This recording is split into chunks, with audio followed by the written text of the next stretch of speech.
Vous racontez dans une baignoire dans le désert l'histoire d'un jeune qui s'appelle Adèle et qui voit sa vie basculer. D'abord parce que ses parents divorcent et que c'est toujours une période délicate pour un enfant.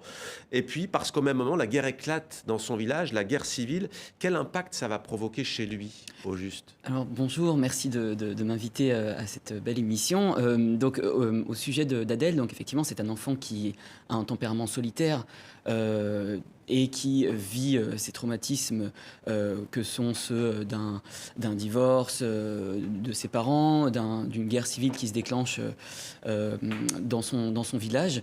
L'impact finalement c'est que ça va être un garçon qui va se bâtir un imaginaire Ouais. pour réussir à tenir le coup dans ce contexte un peu difficile. Et il va, c'est là où il y a le choix vraiment de la fiction de ma part, il va s'inventer donc des amis imaginaires qui sont deux insectes, tardigrade et Darwin, qui sont un scarabée et puis un tardigrade. Et ce sont donc des insectes extrêmement résistants. Donc c'est aussi une réflexion sur à quel point, en fait, dans certaines situations, notamment des situations difficiles comme ça, le recours à l'imaginaire peut être une espèce de D'échappatoire, carapace, ouais, ouais, carapace, ou ouais. d'échappatoire pour tenir face aux violences réelles. Il est livré à lui-même, tout de même, c'est dur. Oui, absolument, parce que en fait, c'est un enfant qui a beau avoir un tempérament solitaire, il y a quelque chose d'assez particulier. En fait, ce livre, si vous voulez, indirectement, c'est aussi une réflexion sur l'enfance et l'âge adulte.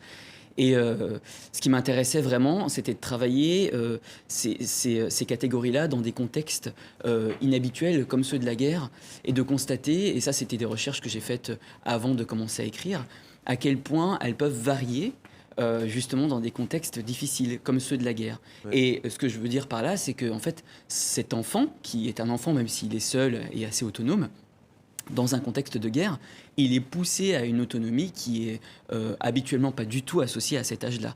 Et donc il devient adulte.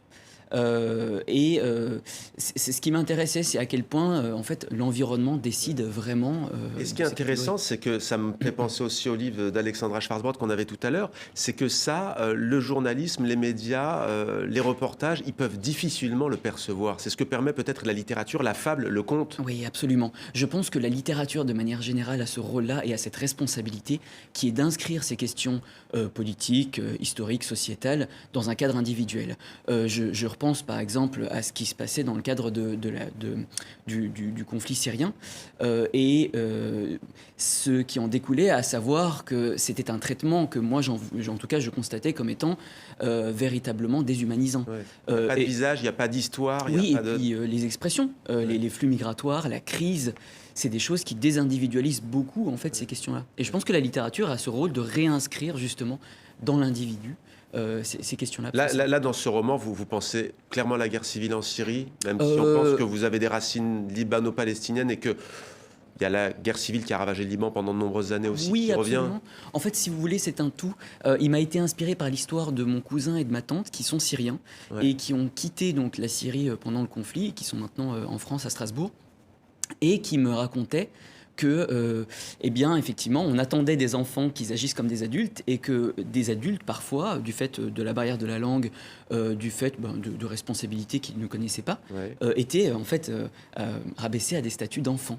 Et donc, je pense que c'est inspiré par ça. Par contre, il y a aussi une volonté de ne pas inscrire véritablement l'histoire dans un contexte précis. Ouais. Parce que justement, je voulais aborder ces questions sur un plan humain et pas forcément sur un plan politique ou sociologique. C'est pas la première fois que vous vous inspirez de l'histoire de votre famille dans le récit, puisque dans votre précédent roman qui vous a valu le grand prix du roman Métis, hein, c'était pour Des ailes au loin. Déjà, vous parliez de votre famille, l'exil, la condition féminine à travers 4 femmes. Ça allait de Haïfa à Genève, Genève qui est votre ville natale.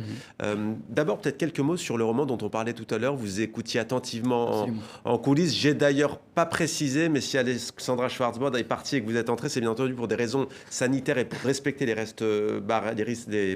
les règles barrières en cette période de pandémie de coronavirus. Vous avez écouté attentivement. Une réaction peut-être d'abord sur ça, sur l'exil, sur l'exode notamment des Palestiniens? Oui, absolument. Alors, ce que je peux en dire, c'est que je rejoins absolument ce propos selon lequel l'intérêt mondial pour ces questions-là est en train de, si ce n'est chuter, alors du moins de se polisser.